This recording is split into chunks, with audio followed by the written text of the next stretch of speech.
Hi friends, ఈరోజు ఈ వీడియోలో ఏపీ రాష్ట్ర వ్యాప్తంగా ఆధార్ కార్డు ఉన్న ప్రతి ఒక్కరికి ఇప్పుడు రెండు ముఖ్యమైన అప్డేట్స్ వచ్చాయి.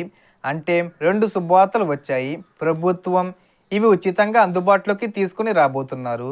కాబట్టి ఈ సమాచారాన్ని పూర్తిగా తెలుసుకోవడం చాలా అవసరం.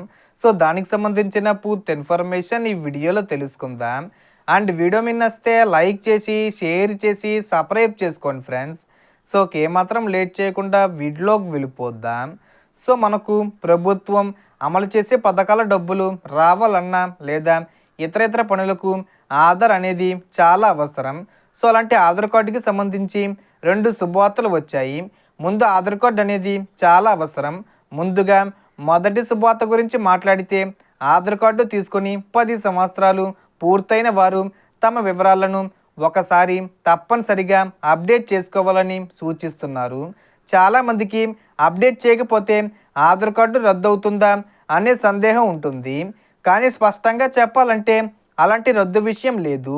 అయినప్పటికీ భవిష్యత్తులో ప్రభుత్వ పథకాలు, బ్యాంకింగ్ సేవలు, సబ్సిడీలు పొందేటప్పుడు ఎలాంటి ఇబ్బందులు రాకుండా ఉండాలంటే వివరాలు కరెక్ట్గా ఉండడం చాలా ముఖ్యం. మీ పేరు స్పెల్లింగ్లో పొరపాట్లున్నా, చిరునామా మారిన, జనన తేదీల్లో తప్పులున్నా ఇవన్నీ ఇప్పుడు సులభంగా సరిచేసుకునే అవకాశం ఉంది. ఈ సేవలను సమీపంలోని ఆధార్ సేవా కేంద్రం లేదా పోస్ట్ ఆఫీసులో పొందవచ్చు. ఇప్పుడు రెండవ శుభార్త గురించి మాట్లాడితే, unique identification authority of India అంటే యుఐడిఏఐ కొత్త ఆధార్ యాప్ను అందుబాటులోకి తీసుకుని రాబోతుంది. ఈ యాప్ ద్వారా ఆధార్ కార్డుకు సంబంధించిన కొన్ని ముఖ్యమైన సేవలు ఇంట్లోనే కూర్చుని ఉచితంగా చేసుకునే సౌకర్యం రానుంది.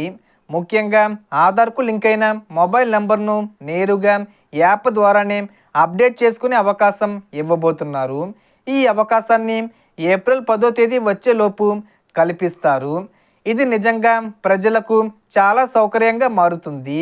ప్రస్తుతం ప్రభుత్వ పథకాలు, పెన్షన్లు, రేషను, స్కాలర్షిప్లు, సబ్సిడీలు ఇవన్నీ ఆధార్తో లింక్ అవుతున్నాయి. అంతేకాకుండా బ్యాంకింగ్ సేవల్లో కూడా ఆధారు, మొబైల్ లింకు చాలా కీలకం. కాబట్టి ఈ కొత్త యాప్ ప్రజలకు మరింత ఉపయోగపడుతుంది. ప్రయాణాల సమయంలో కూడా ఐడెంటిటీ చెకింగు వేగంగా పూర్తయ్యేలా డిజిటల్ ఆధారు ఉపయోగపడుతుంది. ఫిజికల్ కార్డు తీసుకువెళ్లాల్సిన అవసరం లేకుండా మొబైల్లోనే ఆధార్ వివరాలు చూపించే సౌకర్యం అందుబాటులోకి రానుంది. సో దీనికి సంబంధించి ఏ చిన్న ఇన్ఫర్మేషన్ వచ్చినా నేను వీడియో చేసి పోస్ట్ చేస్తాను. ఆ యొక్క అప్డేట్స్ మీరు మిస్ కాకుండా ఉండాలంటే వెంటనే మన ఛానల్ని సబ్స్క్రైబ్ చేసుకోండి. సో మొత్తం ఇన్ఫర్మేషన్ ఇది ఫ్రెండ్స్. మీకు ఈ వీడియో నచ్చితే లైక్ చేయండి, షేర్ చేయండి అండ్ సబ్స్క్రైబ్ చేసుకోండి. Thanks for watching.